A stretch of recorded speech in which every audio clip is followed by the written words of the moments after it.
이 두 번째 주제는 김경재를 왜 구속하나입니다. 김경재를 왜 구속하나. 저는 어저께 뉴스를 보고 정말 기가 막혔어요. 김경재와 그 다음에 김경재 이분은 이제 의원을 2차례 지내고 그 다음에 자유연맹 총재를 지냈죠. 그리고 지난번에 8.15 이 집회를 전광훈 목사하고 같이 말하자면 공동 주최를 한 분입니다. 그리고 이분은 박근혜 대통령의 열렬한 말하자면은 지지자로서 박근혜 대통령 만들기에 굉장히 노력을 한 분입니다. 자, 근데 이분이 구속됐어요. 그리고 이분과 함께 이 말하자면 구속 심사를 받았던 김수열 일파만파의 그러니까 보수단체죠. 이분도 구속됐습니다. 저는 이 뉴스를 들으면서 야, 진짜 너무 무서운 일이다. 이제는 웬만하면 다 이렇게 쳐넣겠구나. 그러니까 영장 무조건 발부하겠구나. 이런 생각이 들었습니다. 이제 이 문재인 정권에 조금이라도 눈에 어긋나면은 다 고소 고발 당하면서 그냥 형사 고발 당하면은 그냥 영장 쳐가지고 집어넣고. 그러니까 제가 지금 이제 김삼석이한테 민형사로 고발을 당했는데 제가 어저께 이 뉴스를 이렇게 보면서 와, 이거 간단치 않겠다. 응? 왜 이 김삼석이가 형사 고발까지 했을까? 자, 이런 황당한 판사를 믿고서 형사 고발을 하고 이러면 저도 진짜 기소 의견이 돼갖고 그러면 불구속이냐 아니면 구속 수사냐 이러면은 이렇게 보다가 뭐 가짜 뉴스를 퍼뜨렸다는 둥 막 이렇게 해갖고 저도 구속될 수 있는 겁니다. 아니 이게 농담이 아니라 여러분 저도 이런 일까지는 상상을 못했는데요.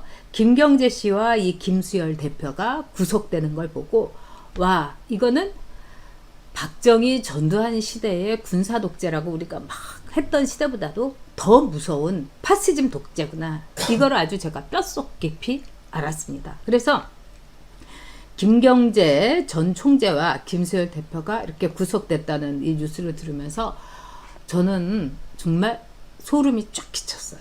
그리고 이거는 우리 국민들에게 이제 무슨 일이 일어날지 모르는 그야말로 공안 통치. 네? 이 중국에 가면은 이 공안 통치를 합니다. 그래서 중국이 QR코드를 통해 갖고 지금 아주 과학적으로 하지만 그 전에 이 중국 공산당 시절에는요. 어느 정도로 인권이라는 게 무시됐냐면요. 제가 이렇게 중국에 이렇게 맨 처음 갔을 때니까 아마 1900 그때가 한 92년 3년 정도로 제가 이제 기억을 합니다.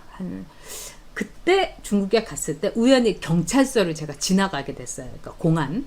그래서 지나가게 됐는데 사람들이 이 손을 이렇게 다 밧줄로 묶이고 그 다음에 발도 거의 묶이고 이러면서 이렇게 쪼그리고 앉아서 이 조서를 쓰더라고요. 그리고 어떤 사람은 발까지도 묶이고요. 그리고 이런 책상 하나에 중국 공안이 딱 앉아갖고 조서를 쓰고요. 나머지 사람들은 의자가 없었어요. 그러니까 거기에 수십 명 되는 사람들이 이렇게 쪼그리고 앉아가지고 조서를 쓰더라고요. 조서인지 뭔지. 근데 우리나라 여러분 경찰서에 가보셨겠지만 세계 어느 나라는 그 사람이 범죄자로서 확정되기 전에는 정말 인권 보장 또는 그 사람의 어떻게 보면은 방어권을 위해서 편안한 상태에서 받게 합니다. 물론 이렇게 수갑을 채우는 현행범 같은 경우는 빼고요.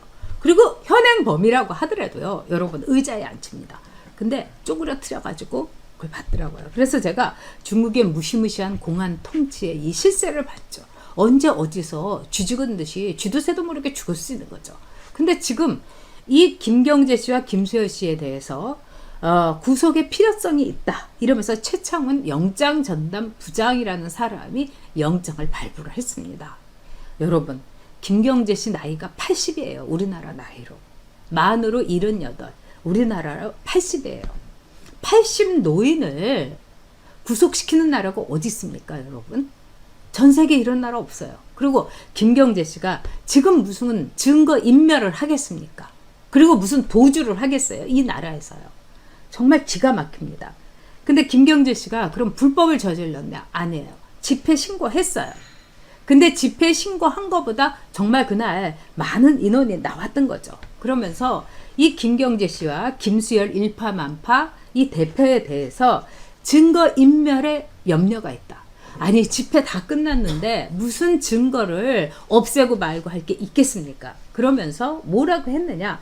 감염병 예방법을 위반한 혐의를 들은 거예요. 그러면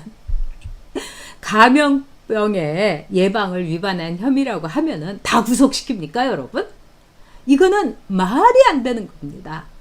그러면은 지금 확진자가 돼갖고 돌아다니는 사람이라든가 또는 자기 노래방에서 또 자기 식당에서 이런 식으로 해가지고 감염병의 예방을 제대로 못해가고 거기서 확진자가 나왔다면 그런 사람 다 잡아야 가야 된다는 그런 얘기 아닙니까? 이거는 정말 폭력 정치, 공안 정치, 독재 정치인 겁니다. 그리고 인권 유린 정치예요. 김경재 씨는 제가 개인적으로도 잘 알고 있습니다. 이분은 서울대 정치학과 나왔고 그 다음에 유명한 김영욱 회고록의 박사월이라는 필명으로 썼죠. 그래서 저도 그때 제가 미국에 갔을 때 이게 이만큼 두꺼워요. 그 두 권을 이렇게 구해갖고 읽었어요. 굉장히 명문입니다. 이걸 갖고 이 사람이 돈도 많이 벌고 그랬다고 농담으로 이제 김경재 이 대표가 얘기를 하곤 했죠. 그런데 제가 그때 그거를 이제 한국으로 갖고 들어오려고 했었어요. 왜냐하면은 이거 다들 궁금해 하기 때문에 이거 다 보고 싶어 하겠다 이랬는데 딱 그 비행기 안에 이렇게 지나가다가 딱 저를 보더니 뭐 무슨 책이냐고 그 승무원이 그러더니 이거 갖고 들어가지 말라고 큰일 난다고 그러더라고요. 그래서 비행기 안에서 이렇게 이 화장실에 그 쓰레기통에다 이제 버렸던 제 이제 이 추억이 있습니다. 이 사람은 어떻게 보면 반박정희의 전선에 썼고 그 다음에 DJ의 오른팔 왼팔이었습니다. 그래서 DJ의 미국 생활을 다 보살펴 줬죠. 그래서 이분한테 제가 DJ의 일화에 대해서 참 많이 들었죠. 근데 이 사람이 한국에 들어와서 16대 국회의원을 두 차례 했습니다. 근데 노무현의 탄핵 때 완전히 친노 쪽하고 결별을 했습니다.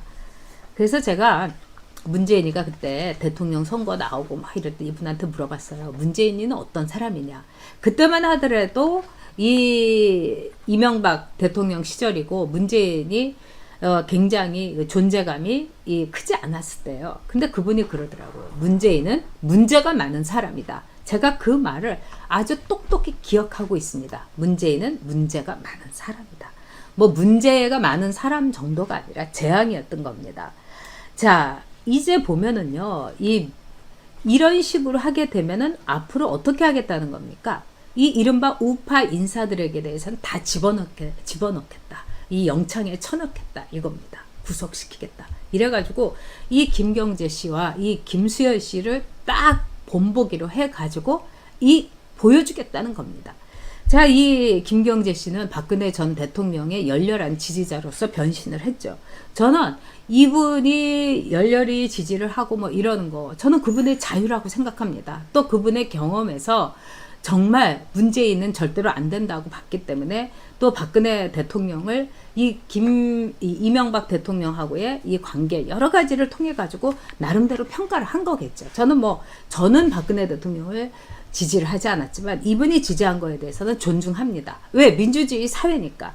근데 이분은 우리나라 사회에 그렇게 큰 해를 끼칠 분도 아니고 증거인멸이나 도주의 염려가 전혀 없는 사람이에요. 근데 이 사람과 김수열 일파만파 보수단체 이 대표를 이런 식으로 구속을 시킨다. 앞으로 이런 일을 많이 하겠다는 일종의 협박 경고로 볼 수 있습니다. 본보기인 거죠. 마치 김정은이가 자기의 고모부인 장성택이의 모가지를 달아갖고 계단에다가 이렇게 얹어놓은 거하고 똑같이 수많은 보수단체의 대표와 보수운동을 하는 사람 유튜버들에게 보여주고 있는 겁니다. 80 노인네도 우리가 이렇게 집어쳐넣는다. 저는 여러분 이 최창훈 이 영장 전담 부장 판사 서울중앙지법이라고 합니다. 이 사람이 뭐라고 얘기했느냐. 증거인멸에 염려가 있다. 피의자들의 준수사항 위반 정도와 그 다음에 파급, 집회와 시위의 이 한계 그리고 무엇보다도 감염병의 예방을 위반한 혐의에서 구속의 필요성이 상당하다. 이렇게 얘기했어요. 제가 보기에는 이거는 그냥 이분을 잡아 쳐넣기 위해서 정말 공안 정치, 무시무시한 사법부가 정권의 개가 된 그런 케이스가 아닌가 이런 생각이 듭니다. 그리고 우리가 이 사안에 대해서 다른 데서도 너무 조용하게 다루는데 이거는 여러분 우리가 뭐 생각이 같고 뭐 태극기 뭐 정광훈 목사 뭐 이런 문제가 아닙니다. 그리고 그 많은 일종의 여러분 뭐라고 할 수 있을까요? 이 갈라치기 또 우리의 이간질 여기에 우리도 희생을 속아 넘어간 거라고 볼 수 있어요. 뭐 정광훈 목사가 하나님 까불면 안 돼 이런 말 한 거 그런 것도 이 보면은 하나님하고의 그 독백에서 우리가 가끔 그럴 때 있지 않습니까? 하나님 이거 안 들어주면 나 진짜 화날 거예요. 삐칠 거예요. 이런 말을 하는 사람들도 있습니다. 모든 저는 뭐 그 정광훈 목사하고는 다른 그 처지지만은 그렇게 얘기할 수 있는 거죠. 근데 그거 하나만 딱 해갖고 이단이다 해갖고 정광훈 목사를 이단 목사로 하려다가 그거는 실패했지만 이 기독교계도 완전히 갈라치기 하고 있고 너무나 끔찍한 거죠. 네.